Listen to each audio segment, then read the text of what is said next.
안녕하세요 여러분, 돈 버는 얘기하는 챔입니다. 오늘은 나는 부업 투자자다 라는 이름으로 새로운 시리즈 영상을 준비를 했는데요. 아마 제 영상을 보시는 많은 분들이 이제 전업으로 투자를 하시는 분들이 아니라 본업이 있으신데 직장을 다니시면서 부수적인 수입을 위해서 금융상품, 재테크, ETF, 주식 이런 것들에 관심을 가지게 되신 분들일 거예요. 그래서 이런 부업 투자자 분들을 위해서 여러 가지 재테크 수단에 대해서 소개시켜 드리는 영상을 준비를 하게 되었습니다. 오늘은 첫 번째 순서로 부업 투자자가 어떤 전략을 가지고 투자를 해야 하느냐에 대해서 얘기를 해보도록 하겠습니다.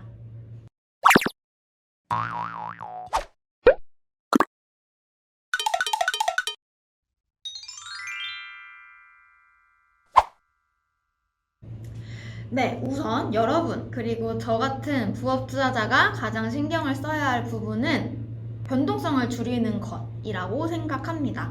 변동성을 줄이는 것, 뭔가 말이 어려워 보이지만 이건 제 경험을 통해서 좀 깨달은 부분인데요. 저도 한때 막 주식 대박을 꿈꾸면서 소형주, 테마주, 온갖 이런 잡주들 매매를 많이 해봤는데 이 경우에 가장 힘들었던 게 내가 본업이 있는데 주가가 막 1분 사이에도 왔다 갔다 하는 종목들이니까 일을 하면서도 막 매매를 해야 되고 이 경우에 막 화장실에 몰래 숨어 들어가서 아침에 주문 넣고 막 이러기도 했었거든요. 근데 이렇게 매매를 해서 돈을 벌을 수도 있지만 변동성이 크다는 건 주가가 위로 튈 수 있는 여력도 있지만 아래로도 잘 튄다 라는 의미가 됩니다.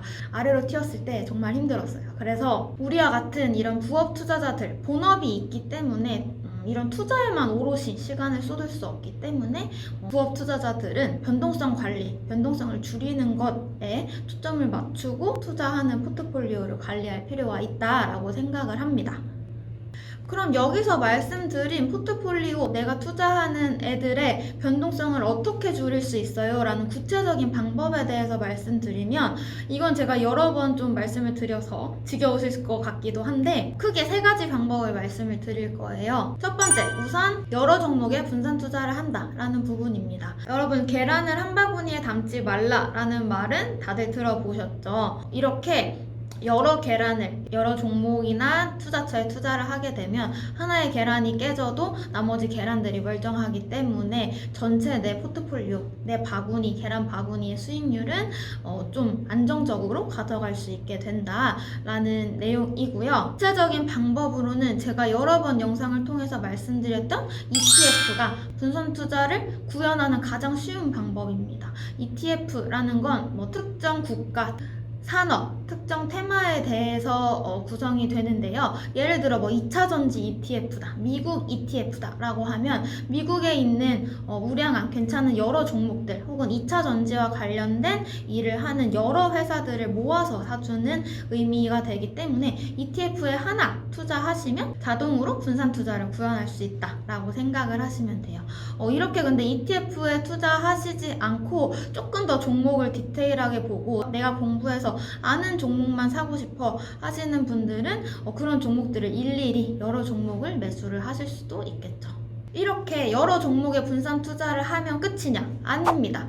최근에 이제 코로나 관련해서 시장이 굉장히 안 좋았었고 작년 기억을 돌이켜보시면 미중 무역 분쟁 이슈가 엄청 격해지면서 그때도 주식시장 상황이 좋지 않았었는데요. 이렇게 여러분이 여러 종목에 분산 투자를 하셔도 주식시장 전체가 안 좋아지는 환경 하에서는 내 수익률이 안 좋아질 수밖에 없어요. 과거 이제 기억을 돌이켜봤을 때 2008년 금융위기 나 IMF 때처럼 시장이 반토막 이상 나는 그리고 1년 이상 넘어가는 침체 국면으로 접어들 경우에는 이건 정말 답도 없어요. 여러분이 아무리 분산 투자를 하고 여러 종목을 들고 계셔도 주식만 들고 있으시기 때문에 포트폴리오 수익률은 망가질 수밖에 없습니다.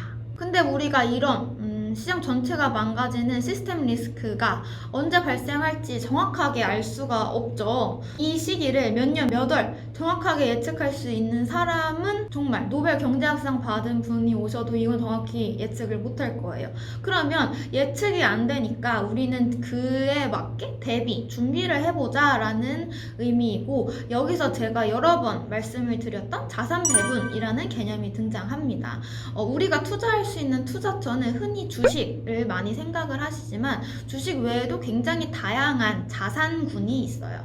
채권이라는 자산도 있고요. 여러분들 이런 지금 코로나 사태나 시장 상황이 안 좋아지면 금을 사야 해, 안전자산이야, 이런 식으로 취급받는 금, 그리고 원유, 은 등을 포함하는 원자재라는 자산군도 있습니다. 이렇게 주식 외에도 채권, 원자재와 같은 다양한 자산을 한 바구니에 담게 되면, 자산 배분을 해서 가져가시게 되면 여러분의 바구니 안에 주식시장이 망가져서 주식이 터져도 채권이나 원자재 안에 금과 같은 주식과 반대로 움직이는 자산들, 혹은 주식이 빠질 때 덜 빠지는 자산들이 전체 수익률을 어느 정도 보완해 줄 수 있게 되는 겁니다. 그래서 앞으로 올릴 영상들을 통해서 이 자산 배분을 여러분이 하실 수 있게끔 이론적인 내용부터 실제 투자할 때 제가 어떤 식으로 계산을 해서 투자를 하는지 이런 것들을 보여드리도록 할 거예요. 마지막으로 말씀드릴 방법은 배당주 매매를 통해 현금 흐름이라는 부분입니다. 이건 앞에서 말씀드린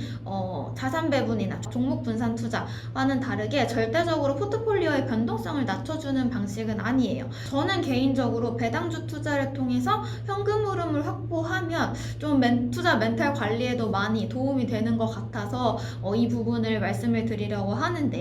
배당의 개념을 말씀드리면, 배당은 해당 특정 종목이 어떤 기준일에 이 회사에 투자한 주주들에게 우리 회사에 투자해 주셨군요, 감사합니다 라는 의미로 이 회사가 벌어들인 돈의 일부를 현금으로 나눠주는 개념을 말해요. 이 배당을 하는 기업도 있고 안 하는 기업도 있어요. 회사 내부에서 얘네들이 벌어들인 돈과 앞으로 회사의 방향 등을 고려해서 의사결정을 하게 되는데요. 배당을 하자라고 결정을 한 경우에는 주식 한 개당 얼마를 주겠어 라고 주당 배당금을 결정하게 되고, 여러분이 주식을 보유하신 수만큼 비례해서 배당금을 받게 됩니다. 여러분이 배당주 투자에 대해서 꼭 기억하셔야 할 건, 이 고배당주의 배당 수익률이라는 게 고정되어 있지 않고 계속 변하는 값이고, 배당주 투자를 통해서 원금 손실이 날 수 있다라는 부분입니다. 여러분이 어떤 종목의 배당 수익률이 5%다 라고 해서 이 종목에 투자를 하셨고, 실제로 내가 예상한 대로 5%의 배당을 받았어요. 근데 그 기간 동안에, 여러분이 투자하신 기간 동안에 이 종목의 주가는 계속해서 바뀌잖아요. 근데 이 종목의 주가가 하락을 해서 주가가 10% 하락을 했다라고 하면 결과적으로 배당으로 5%를 벌었지만 주가는 10% 하락했기 때문에 나한테 원금 손실이 있을 수 있는 거죠. 이 배당주 투자는 여러분이 월세 받는 집이다 라고 생각을 하시면 좀 이해하기가 쉬울 것 같아요. 내가 집을 갖고 있는데 이 집을 월세를 50만 원씩 받기로 하고 줬어요. 그래서 월세가 꼬박꼬박 들어오는데 집값이 폭락한다면 손실을 볼 수도 있겠죠. 배당주도 마찬가지예요. 월세처럼 배당은 꼬박꼬박 들어오는데 집값인 주가가 하락한다면 여러분의 최종 수익률은 손실이 날 수도 있습니다. 근데 이 고배당주가 부업 투자자에게 유리한 이유는 앞에서 말씀드린 월세 받는 집으로 치환해서 생각해 보시면 편한데요. 우리가 매월 따박따박 월세가 나오는 집이면 집값이 폭락을 해도 당장 자금이 급한 상황이 아니라면 이 월세 받으면서 존버할 수 있다, 존버하면 되겠다라는 생각으로 이 하락 시기를 버텨낼 수가 있는데요. 비슷하게 배당주도 주가가 하락하는 시기에 배당을 받으면서 이 하락 시기를 버틸 수 있는 거고요. 고배당주 같은 경우는 주당 배당금이 어느 정도 유지가 된다는 가정하에 주가가 하락할 경우 배당 수익률은 오히려 분모가 하락하기 때문에 배당 수익률은 올라가는 효과가 있습니다. 이렇게 주가가 하락해서 배당 수익률이 높아지게 되면 이 배당을 노리고 들어오는 새로운 수요, 새로운 매수세도 기대를 해볼 수가 있겠죠. 그래서 저는 앞서 말씀드린 종목 분산, 자산 배분, 배당주 투자의 방식을 기반으로 투자 원칙을 세워서 포트폴리오를 꾸려서 갖고 가고 있는 편이에요. 그래서 앞으로 올라올 영상들을 통해서 이 세 가지 방법의 이론적인 내용도 말씀을 드릴 거고요. 구체적으로 그럼 실행에 옮길 때 그 자산 배분이라는 걸 어떻게 할 수 있냐, 어떤 걸 사야 되고 어떤 비중으로 투자를 해야 하는지, 이런 것들을 디테일하게 전달해 드리도록 하겠습니다. 그래서 오늘 준비한 부분은 여기까지고요. 다음에도 좋은 컨텐츠로 찾아오겠습니다.